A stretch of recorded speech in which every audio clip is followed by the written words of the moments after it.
doing a little bit of work to help optimize my friend's shop, and I think I may have invented something, so I want to make it public domain. And here's the files to 3D print it. I think you guys deserve this in your shop.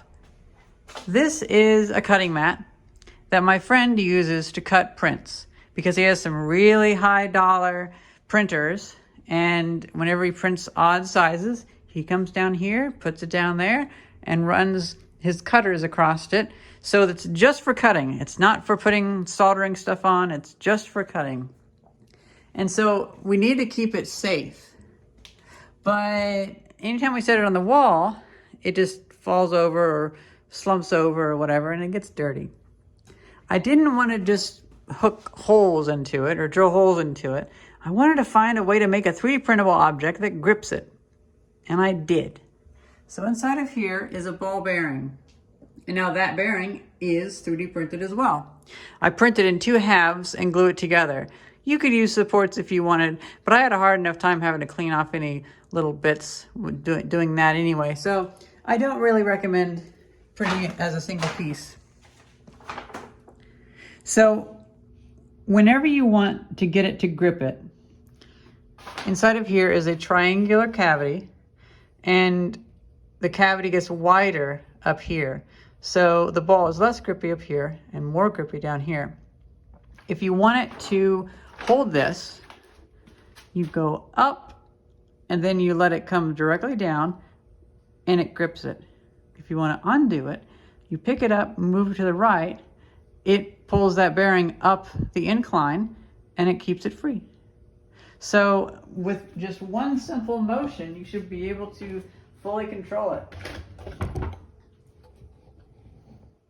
Let me see if this works. I'm so excited. This actually worked. This is the first time I printed it too. So I could pull it down if I wanted.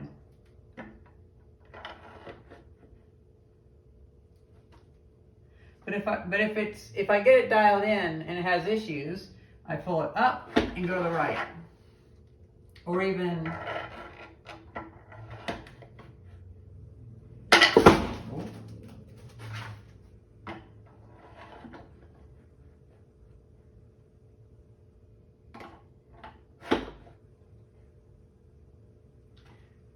I'm going to go diagonal, like that.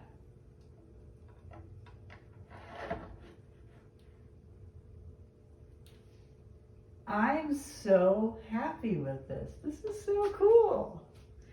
I actually invented something. I've done that quite a bit in my life, but every time I do it, usually somebody is like, hey, I've never seen that anywhere. I'm like, really? Huh. Because this is just the idea that first came to mind. But if you just go with your first idea, sometimes it'll be the first time anybody's actually done it.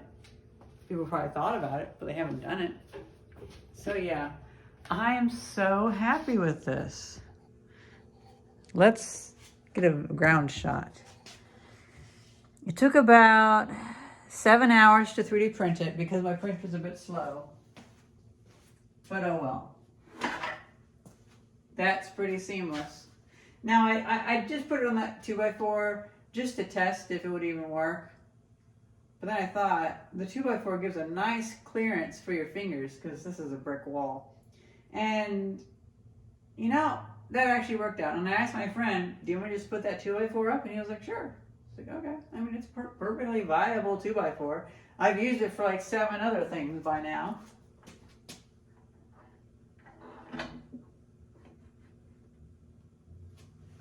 I'm so happy. So if you want this to handle thicker things, I'm actually going to modify the design and have it for different thicknesses. I can't quite attest to what thicknesses are needed, but having spacers should do the trick. So you can just print a little bit of a spacer or a little bit less of a spacer.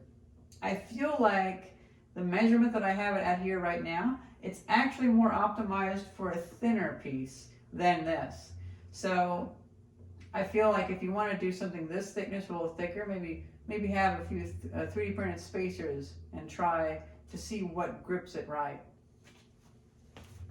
I am just so happy.